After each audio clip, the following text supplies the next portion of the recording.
Talks with Damon, my very special guest on location in Washington, D.C. at the U.S. Conference of HIV and AIDS is amazing advocate, educator, human being, teacher, Jason Watler. Hi. How are you? I'm doing good. I'm doing amazing. Can't complain. I was rushing across the street. I was trying not to get hit by no cars. So.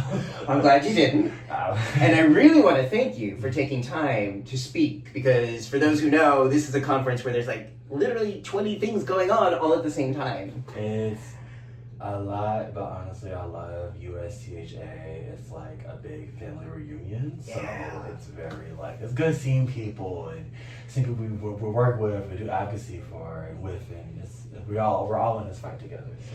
It really is. And you know, some of these people I've known 20, 30 years, and this is the only time I really get to see them. Exactly. So this has been, you know, but it's always so much for me. So getting a chance to slow down, having a one-on-one conversation in the tub is sort of a good balance. This is a warm tub, y'all. This is a really warm tub. Is it too warm? No, I love a warm tub. Okay. I don't have a tub at home, so it's just that's me and my partner were like running out of spot, so we're just like we hope the next spot has a tub. So this is totally It's a good warm. Now it's a good warm. Good. Good. So Jason, first question I love to ask: what do you like most about your body?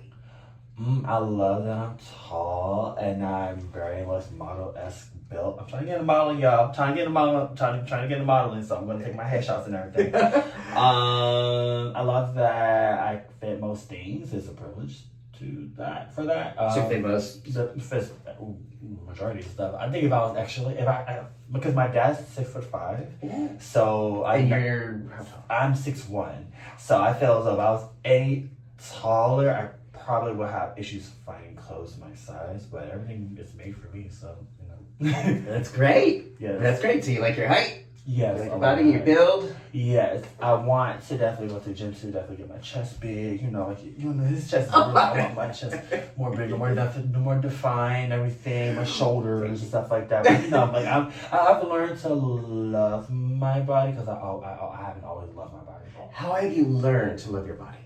Honestly, it's so funny, like definitely my friends, especially seeing them, and like fashion is definitely one way. When I start to express myself with my fashion and clothes and everything, that's what's definitely helped me love my body a lot more. And then I was able to just look at myself in the mirror because back then, you know, I'm from Georgia. Born in Texas, raised in Georgia, lived in Colorado, and graduated high school out in Northern Virginia, the DMV area. Growing up, my dad and my brother and all the men in my family were like, you gotta work out, you gotta be G.I. Joe, you gotta do all this stuff, you gotta play sports to be a man. I never really felt like a man. You know, I'm more non-binary. I'm more just like, I just want to exist and be free. So definitely fashion, clothes, but still I have my moments sometimes because in our community it can be very vapid with body, with the body culture and everything. So. And you're here in the DC area now? Right? Yes, I've been in DC officially since 2022, but I'm from the DMV area of Northern Virginia, Fairfax. So yeah. Wow. And you are 30 years old now? Yes, I just turned 30. Happy birthday! I turned 30 months ago. Okay, well, it's a new decade. Yeah, it's a new time. I'm looking forward to it. Yeah, so sometimes in our 30s is when that real, you know, sort of that body positivity and the self-love, the deeper self-love begins to take hold. And we're like, no, I'm not going to give in to the stupid vapid bullshit around me. Just to really embrace your body and your spirit. And I also love how you've been embracing your story and sharing that with us in the last couple of years. So I do want to ask you about that, if you can, okay? Let's get into it. All right. So, and feel free to move around, stretch out, anything you want. I know, because I'm 6 feet. I'm 6 feet. 6'1". So you recently, well, I mean, like in recent years, talked about your journey of starting PrEP. Yes. And you started when you were 22. Yes, 21, 22. Okay. 2017, yeah. So how did you let's talk about that part of the journey. How did you learn about PrEP? How did you decide that it was right for you? All right, so at 21, I was discovered on Grindr by an empowerment, someone recruiting me to come to their like support group or whatever for Black gay men. That group is called the Gay Men's Health Collaborative out in Northern Virginia. And so I was like 21 at the time. I think my family members pissed me off real bad, and I was like, you know what? I'm just gonna go to the support group for men like me. Fuck these people and everything. I was so irate. I was just like, you know what? Let me just go do something just to see what this is about. And then that was like around April. Yeah, I've been with the Gay Men's Health Collaborative. I've ended up volunteering for like 7 years since then. So, and then before that, I didn't have any like Black gay friends that looked like me, and so through there, I learned about PrEP. I've learned about, things called like, your pink parts, your mouth, your, urethra, areas that you can, where STI exposure can happen at. Then learning about my resources, actually within that, I want to say that time, I caught my first STI, chlamydia, and then one of the coordinators was like, oh, we're going to go to the health department in Alexandria, because they used to have, anyone that's from here, there used to be a thing called Rainbow Tuesday at the Alexandria Health Department, and you were able to get tested and treated for free. So they don't have that no more. But back then they did, sadly. But so from there I learned about PrEP, and then once the opportunity came for me to get on PrEP, I got on PrEP through a research study at George Washington University. It was the AMP research study. And they, one of my associates at the Gay Men's Health Collaborative told me about it, and they're like, you should get on it, you should try it. So I was like, okay, let me see what it's about. And then, from one thing about me, it was incentivized because I love it. That kind of, the AMP studies kind of put me on the research kick. And so with that, I've just became a kind of a lab rat a little bit, but in the best way. So I was incentivized for being on PrEP. They gave me free PrEP. I was, tested and everything. Actually, that was due to the first testings. That's how I learned that I had chlamydia. But since then, they've kept me on as well. At that time, they kept me on as, even when the study concluded, they kept me on as a client. So I was able to go to George Washington University for my care. And that helped me out a lot and everything. So I was, they kept me on PrEP. They kept me on as a patient. My provider, he was so like really, really cool. And I want to say around 2019 when Descovy was coming out, he was like, we're going to switch you to Descovy because it's better. And I'm like, okay. So yeah, I was, I came for the incentives, but I ended up staying for the vibes. And honestly, PrEP has revolutionized my life. How? I was able to, but even before PrEP, I had buddies who are positive, and they would tell me about PrEP. So this is not the first time that I've been told about PrEP. There's been many instances, but it was just they was putting the good bug in here, the good bug. Hey, the good bug. So they was like, yo, you should probably get on PrEP. You should probably get on PrEP. Yeah, using condom, you should get on PrEP. So I'm like, okay. So that everybody's putting in my ear, and being a part of the program and everything. As of lately, I have a good time. Were you worried at that point in your life about acquiring HIV? A little bit, yeah, I was. But I think being in the program for the Gay Men's Health Collaborative helped arm me with knowledge. And about sexual health, and humanized it in a way for me, getting me linked to resources and testing and treatment if needed, and utilizing that in my community, because usually when someone does get an STI or whatever, it's like, oh my God, what do I do? Like, this whole thing about shame. Yeah. And it's something that I also preach out against, shame. Sometimes in our community, people would preach about like, oh, bring back shame. People are just fucking everybody indiscriminately or whatever. And I'm just like, we can't stop people from doing what they're doing, but we can at least arm them with the knowledge and resources of where to go and for their whatever your behaviors are. It's valid. If you like to, if you want to just fuck one person here and there, that's valid. If you want to do your big one in the bathhouse or the dark rooms. In my community, we call them dark room divas. You know, it's everything is valid. It's just knowing where to go get tested and treated if needed. Right. Oh, I ate with that. Yeah. Yes. Yes. And so when other people had told you about PrEP.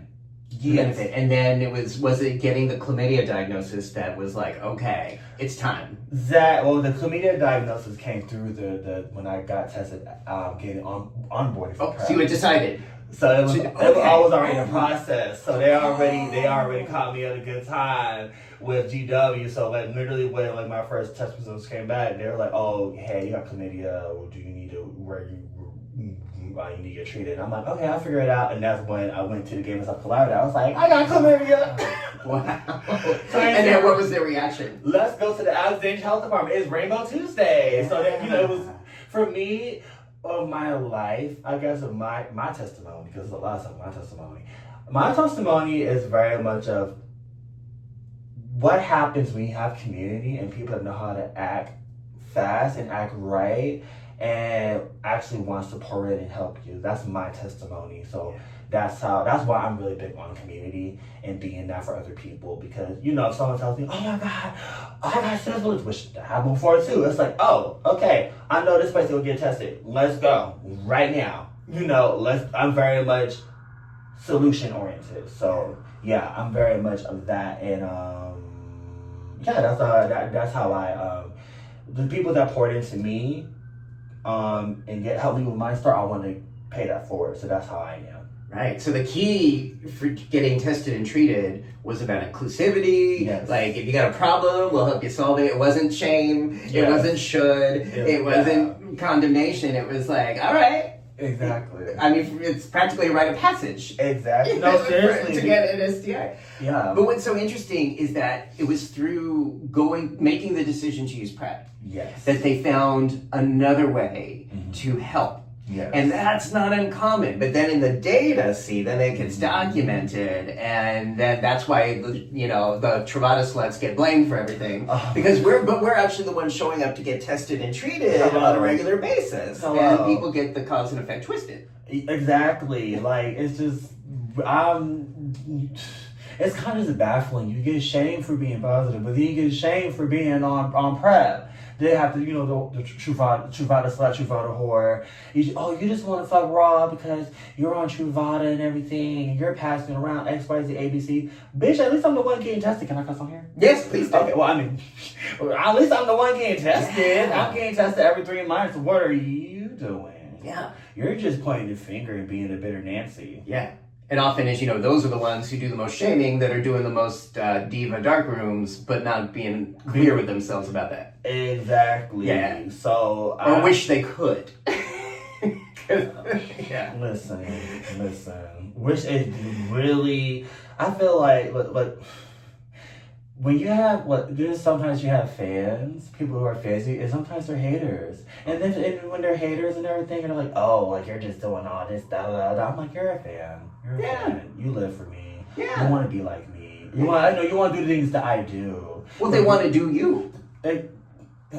Hello. And then they're angry when they can't, and so they do the shaming. Right, and it's just like, if you were about your shit and you actually, instead of hating from outside the club, like let's bring the hate down. Let's stop hating. Let's actually start appreciating each other and loving one another and everything. Like let's start doing that. Like, stop being a hating ass bitch.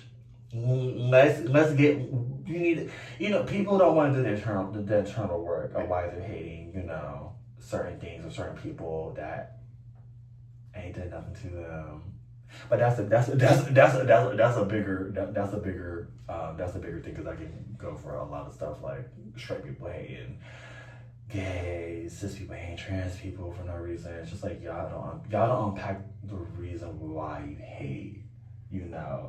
Sometimes certain things move out, but most times it's just like, girl, no. Well, it sounds like you've been on the receiving end of a lot of that finger pointing. Oh my God. They be like, "Jason, you're a whore, you're a slut." And I'm just like, I'm a married one. as of December 12th, 2024, I'll be married a whole year. All right. I'm a married whore, a married slut, and my husband supports me in all my endeavors. Non-monogamy. Yeah. Y'all should look into that. Not saying it's for everybody, but it's you know, I always want to tell people you don't have to do we're already gay, we're already queer. Right. We're already, you know, all that, black, queer, non-binary, all that type of stuff. There are people that preach traditionalism, like, what are you trying to replicate? Half the stuff that was made in mind wasn't made for you. That's a lot right there. Half the stuff that you're trying to follow was not made for you. I know what that means to me, but what does that mean to you? If we can so for me as a black queer person, a lot of things that was made in mind by society, this Eurocentric patriarchal society, is made for white people who are white, men, cis, able-bodied, any of those identifiers is made for folks like that in mind. Mm-hmm. And for me, those ideals have been pushed onto me. And sadly, you know, as queer people, gay people, we've been demonized for reclaiming our sexuality. We've seen that with definitely the sexual revolution, especially the 70s. It was like, oh my God, like we're all like, this is the best time to be alive. Then the 80s roll in, and now we got, at first it started with Korean. Gay, immunodeficiency. I'm probably fucking that. But you can look up grid out. And then came AIDS. So that when they really did more research or whatever, then came AIDS. And then also a lot of these things, diseases are not new. They get discovered. So they get discovered, then they get out of hand. Right. And then the queer community, that just gave straight people a way to just demonize us. And you know, it is really, that stigma still sticks today because people think that HIV, they think the first letter in HIV is LGBTQIA, and I'm just like, no, that's the worst. Like, stigma is getting you, and stigma is whooping your ass. Is you're believing the hype, and it's not that. Like, the first letter in HIV, the H stands for human. So if you as a human being, you can be HIV possible. Mm-hmm. See, what's HIV possible? The possibility of seroconverting. Yeah.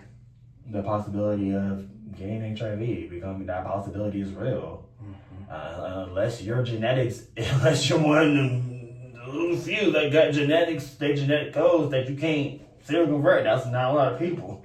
It's not a lot. Then you can, you know, and it's people that they don't see themselves like, oh, I'm not gonna get it because I'm not gay. Right. But you do live in an urban area. You live in an area where there's a lot of people.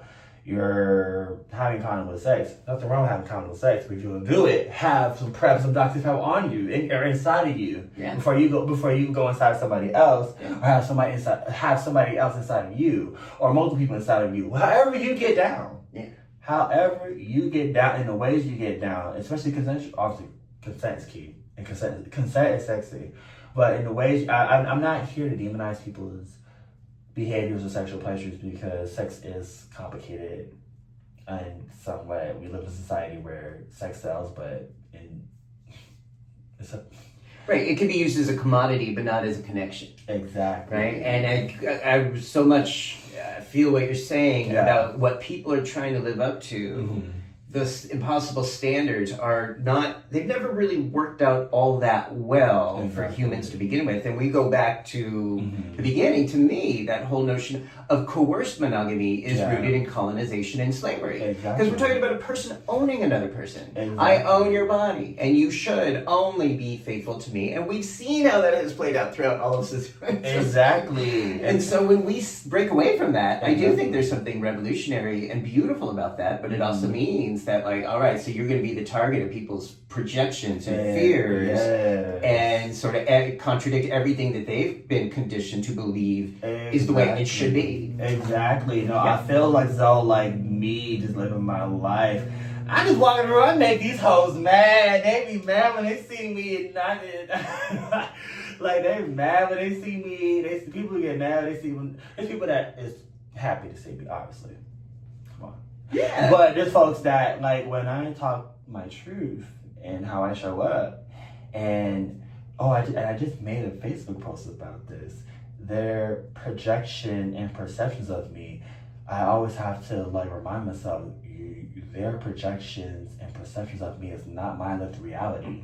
And my lived reality in Jason's world, I am loved. I can exist for being myself. I'm a lover of multiple. I have a husband that loves me. He can experience love with and outside of me. I experienced love with and outside him. The reason why we got married, because when the Orange Man got back in office, I'm like, listen, we've been together almost 5 years. Now it's 5 years this year, but like at the time, we've been together, going on, 4 years going on 5, and now this man got back in office. So we needed to safeguard ourselves, because you hold me down, I hold you down. You ain't folded, I ain't folded. So, let's make, and we had conversations about marriage anyway. But I always want to let people and, folks in the community know, like, you can rewrite the narrative at any time. You do not have to accept and live out the narratives, the handbook of society, cis Eurocentric, white, cis-het, patriarchal society. You don't have to live it out, and it wasn't made for us in mind in general. You can rewrite the narrative at any time. You can we're already gay. Yeah. We're already queer. I'm already non-binary. Like, we already made certain choices and decisions to exist unapologetically and to live in our truth. So, some people's truth is non-monogamy. Some people's truth is polyamory. I'm more the open side of non-monogamy, but I'm teetering polyamory as well. Exploring those things. And for me, I'm just a rebel. And your perceptions and misconceptions about me, it has nothing to do with me. That's more to do with you. I'm living my life. You should be living yours. Don't live for me, baby. Live for you. Mm-hmm. Live for you first and foremost. People always say, "Oh, Jason, we live for you." Having fans in that way. Okay, cool, whatever. But still, babes, live for yourself. Yeah. Live for yourself. Get to know yourself. Love yourself. Get to love your partner or partners, however you choose. Yeah. That, and the beautiful thing about my relationship with my partner, Christian, I love you, baby. Hey, I love Christian. You. We just allow each other to be free and liberated, and we check in with each other. He's my ride and fly out. We're not ride and die over here. No, I'm not.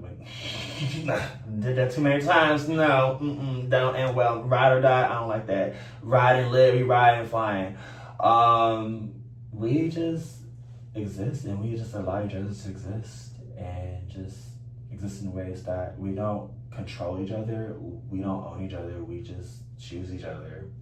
And do you find communication is helpful in navigating polyamory? Yes, polyamory.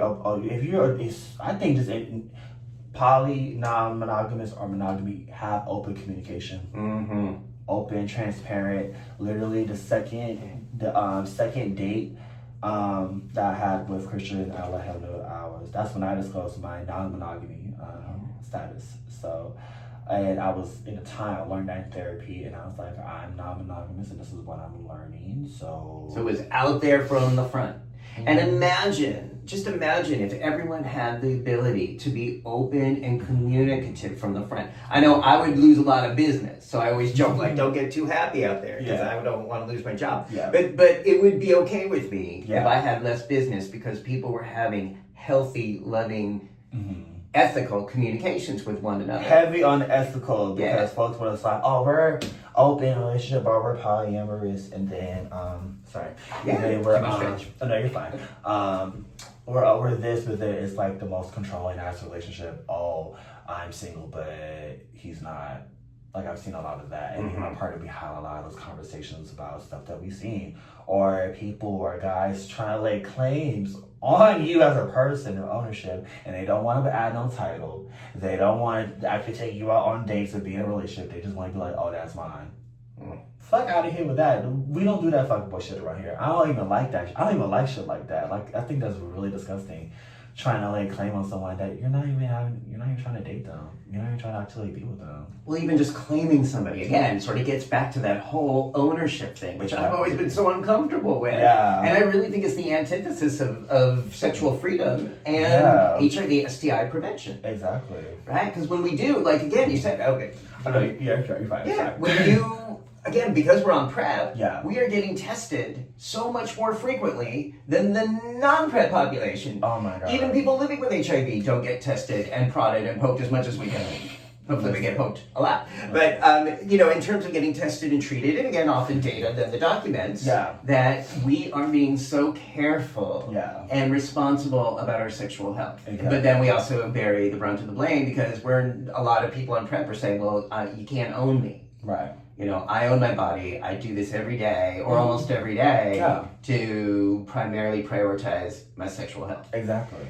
Now, on that subject of taking the pill every day, I want to ask more about something you've written about as well very recently that I'm very interested in because you've been very open about your struggle with pill fatigue. Yes. As someone who uses PrEP. Yes. So can you share more with that? So around the time I experienced major pill fatigue. And what is that?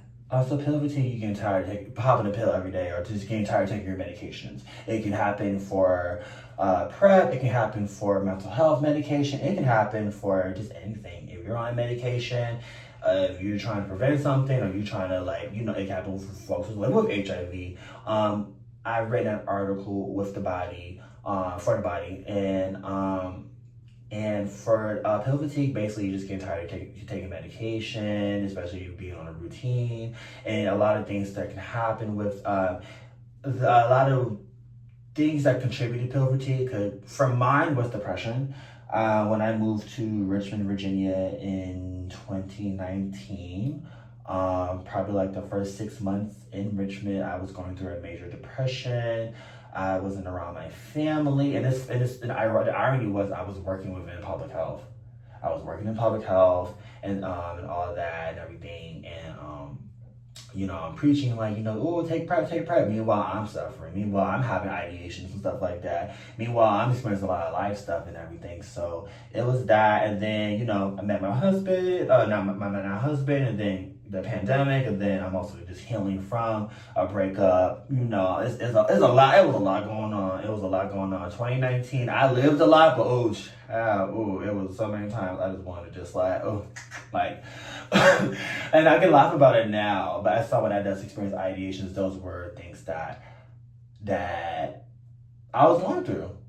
Suicidal ideations. That's something I still deal with to this day, but the voices or those urges is less loud, and I just learned to and I'm in therapy. I've been in therapy since 2019, so those are things that's been very helpful. So those are a lot of stuff that has impacted my PrEP stuff. And I was on this one program. They were a mail at home PrEP program. So at one point in time, I was when I got back on it, I realized I had all of these people that they sent me I have about 6 to 8 bottles in the house of Discovery, but I mean, hey, storage. but when I realized that, I was when I realized I had about 6 to 8 bottles, I'm I gotta do better. I gotta do better. And around that time when I was in that major depression, and then I got, I met my current partner. So I've chilled out on sleeping with other people for a minute, and I was focused on my partner. He, we were focused on each other, so that was one thing that was helpful. So again, timing. And then once I kind of got myself together, and then I had to find another provider because my provider was like, "Oh, you're not gonna come up here to DC. Then you need to find your provider down in Richmond." I'm like, "Okay, cool." And then I got on the Mr. program, and then they were sending me medications and stuff like that. So yeah, that was one. That was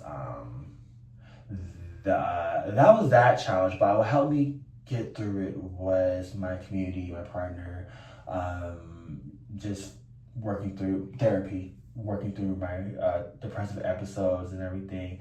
Yeah, I haven't. I go through bouts of depression and sadness, but I haven't felt it like that.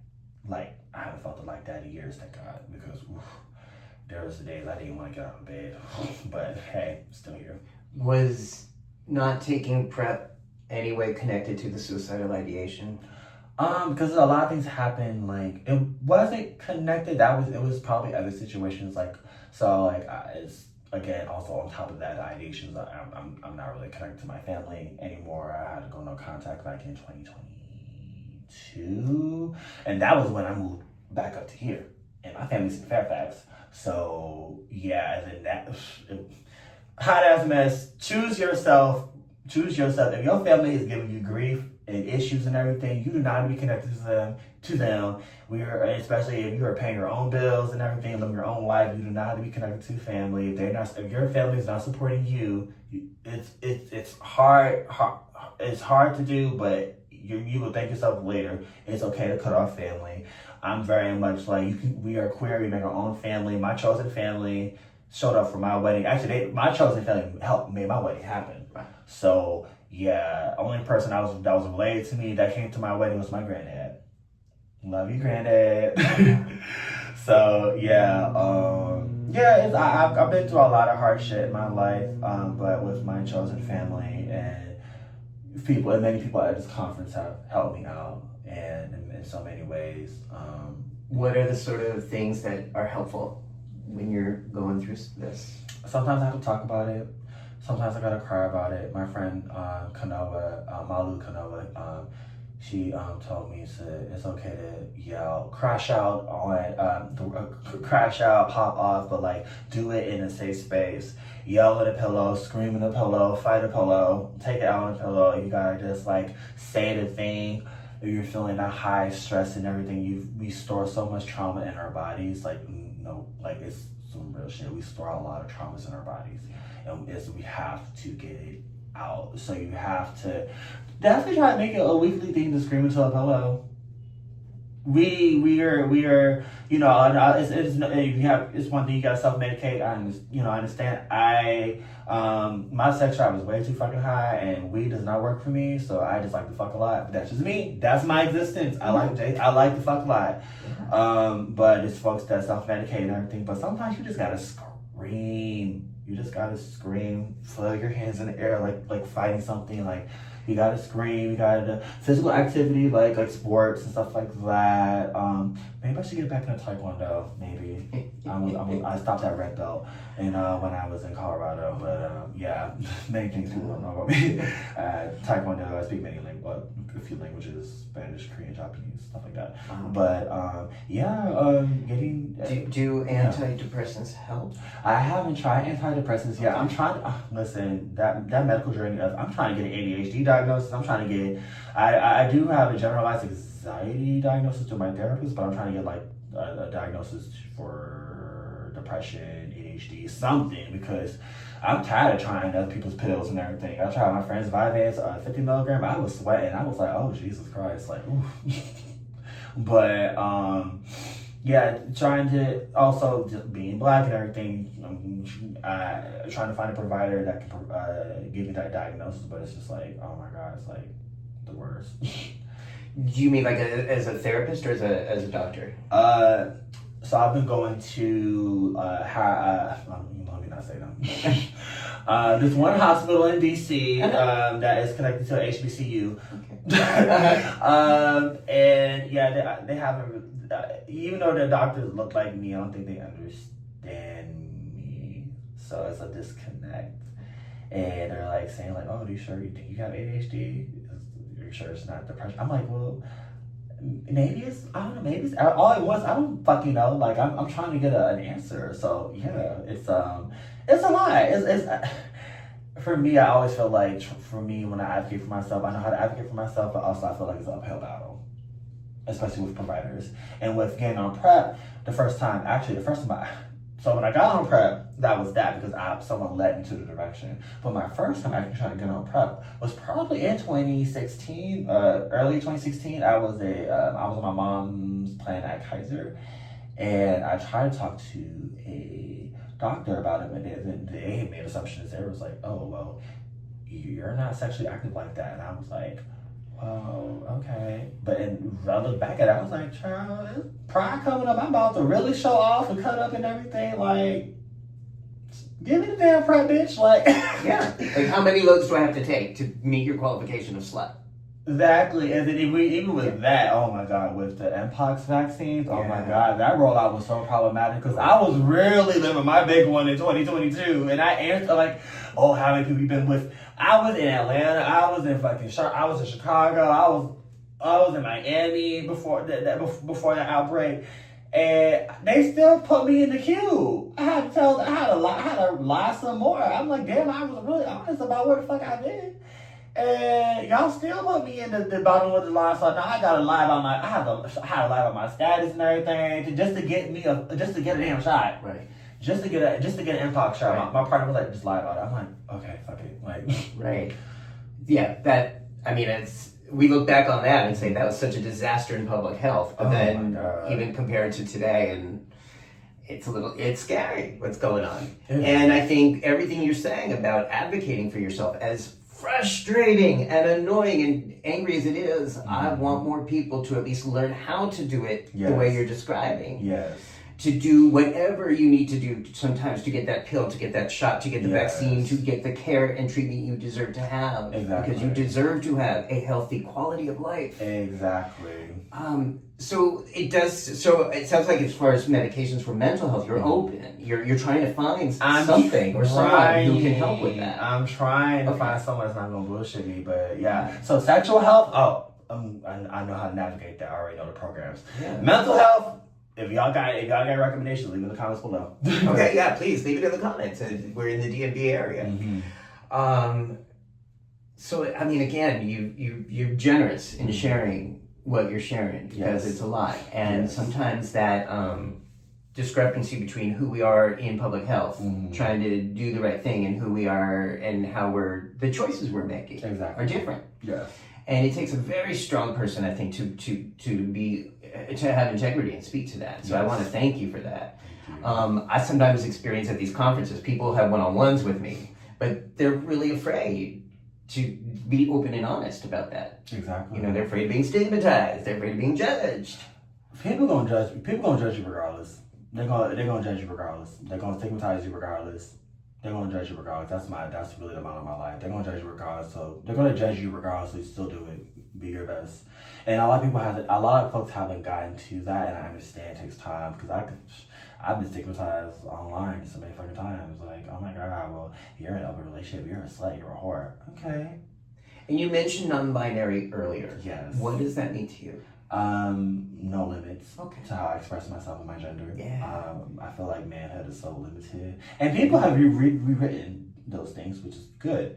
I'm just there's some so funny. I saw one T.S. Madison show where, when they were talking about like binary, non-binary, she was talking about how she got like, okay, you're going from Manville to Womanville and Womanville to Manville, but where are you going with non-binary? I'm like, space, bitch. Yeah. Space. We're going to space. We're transitioning dimensions. Like, I'm not bound by, like, if I embrace all of my energies, feminine, masculine, androgynous, and me and my friend group, oh my God, we be tearing it up.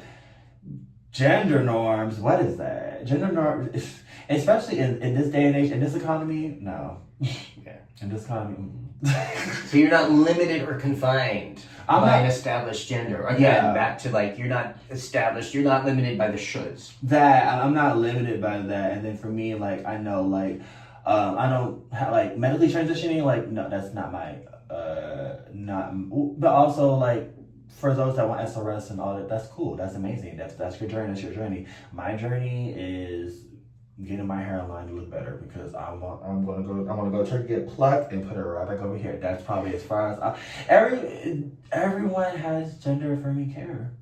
It's not just trans people, it's cis people too. If you got a BBL, that's gender affirming. If you get a BBL, that's gender affirming care. If you get a BBL, a Brazilian butt lift. Oh, if you're getting, if you're on Ozempic and it's not for diabetes care, that's gender affirming care. You're trying to lose, that's gender affirming care. Yeah. If you men who take testosterone or women who take hormone therapy, that's gender affirming care. Sure it's not is. limited to trans people Yeah. at all. I know many cis men on testosterone. Yeah. Because they have low T. Yeah. So it's any sort of breast augmentation is gender affirming care. I'm sure. Oh my god! If dick augmentation was really like legit, like oh my god, that would be like. Which wow. I know people would do that, but Right. again, here's my basic foundation. All human bodies are beautiful. Yes. And I respect and love the human body. That doesn't mean I'm attracted to every human body, Exactly. but I just find the human body to be a beautiful, brilliant, resilient vehicle That as we're traveling through this space in time. And that's one thing also I love about my body. Like I'm very healthy, very very healthy. Because I know a lot of people they're experiencing a lot of chronic illnesses and everything. I don't be dealing with that at this moment in time. I'm not. So that's why I also I try to put back in good into my body, even though I love to eat the house down. But yeah. Wow. Mm-hmm. So you may have answered this already, Mm-hmm. but what helps you to feel okay or balanced or safe during this time in your life? Especially what's going on in DC or just in this time? In terms of this moment, both in your, while looking for the right mental health care, I'm sorry, I forgot. Did you get back on PrEP or are you? Oh, I've been back on PrEP. Okay. That was a short season, not a short season of my life, but that was a time in my life. But I've been good on PrEP since. Okay. So before leaving Richmond, I've been good. So I'm good. Okay. So while we're dealing with this moment, especially in history and politically, what, if anything, gives you a sense of home or a sense of comfort or safety? Honestly, my community, my friends, my partner, they have been holding me down, and we held each other down. And one thing that we've done, I got a new job this past month, so because I've been unemployed since October, and there's been a lot of lost and transitions I've been going through.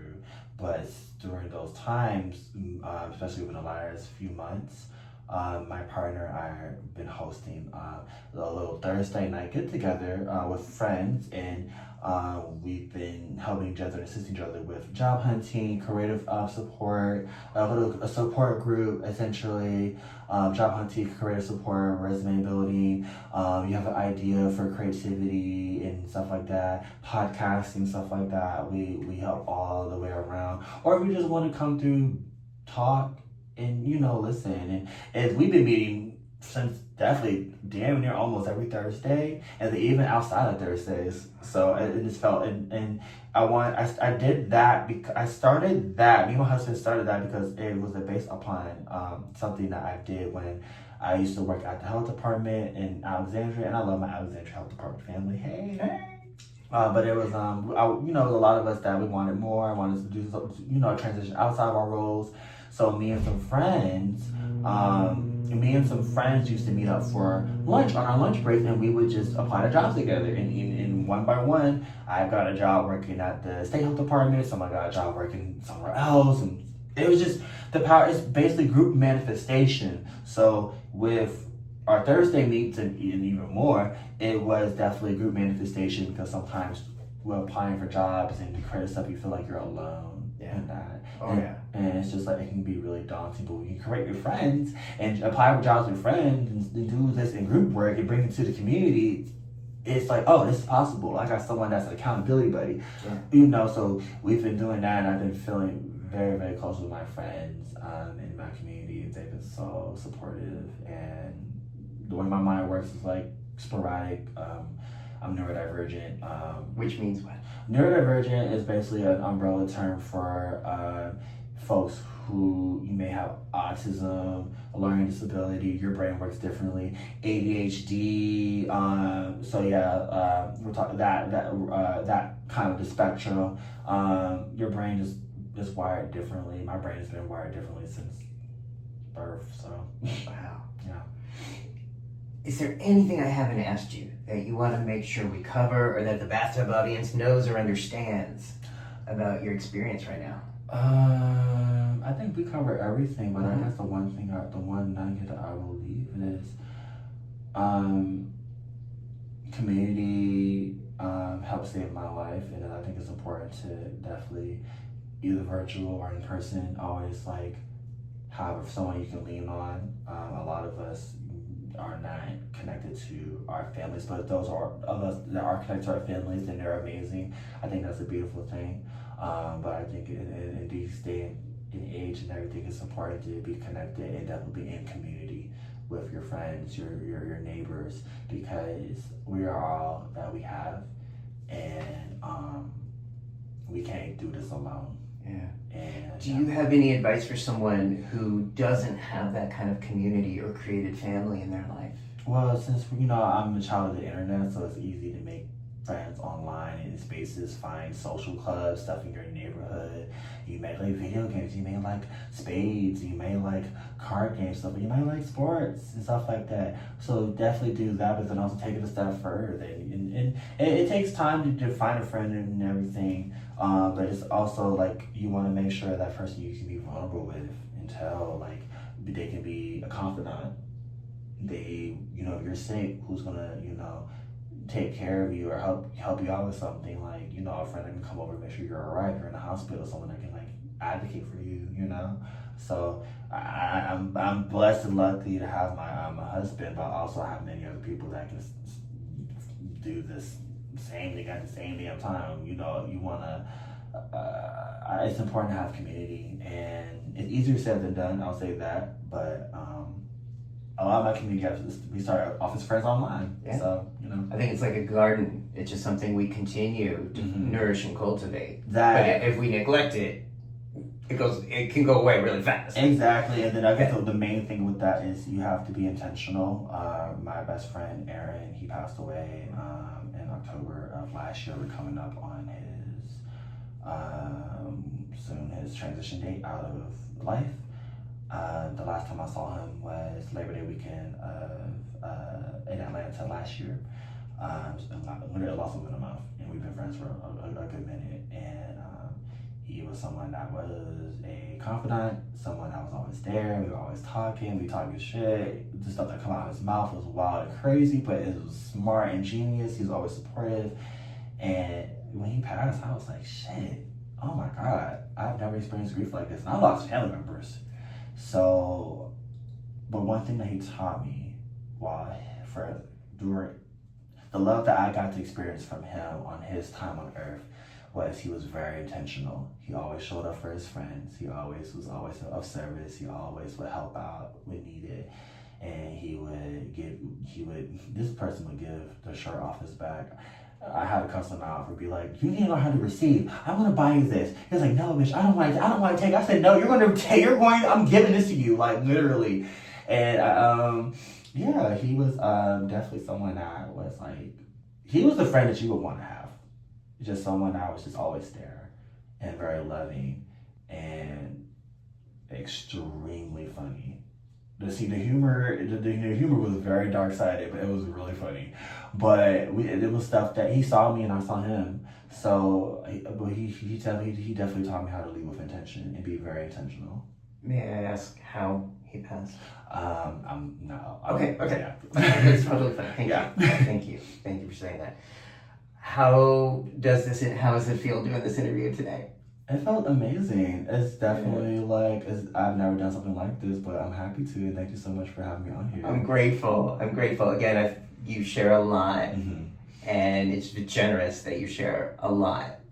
It is through our stories that we can inspire and help others. Yeah. And I learned that with this bathtub show. And, it's like, okay, the more honest and naked that I can be in my guest the naked truth, the more people might be open and willing to think about some of the tools and skills that you've shared. And it's a work in progress. We are a work in progress, as they would say. We're all working on our testimony. I know my testimony is going to be lit, but I'm... Do you ever think about writing a book about your life or this experience? Ooh, that book would be hot to try. But I think I'll write it down the line. That's a lot of things I want to do with my life. So Okay. I'm down. I'm open to that. Okay. People want to follow you, continue following your journey. How is the best way for them, or the preferred way that people keep in touch or follow your journey? Okay, so if you want to follow me on my LinkedIn, my name Jason Watler, Watler.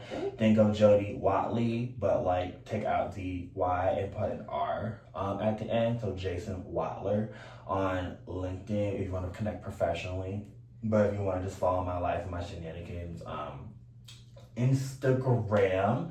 I have Instagram, and I'm sure you'll put this over. I'll send you the links for it. As told by J, ASTOLDBYJAE_. Okay, that'll be right down. If you're watching this on YouTube, those links will appear right down below. And one more, I have a podcast. Oh, yeah. So I have 2 episodes on my podcast, and it's called The Gathering by Jay. So the THE Gathering,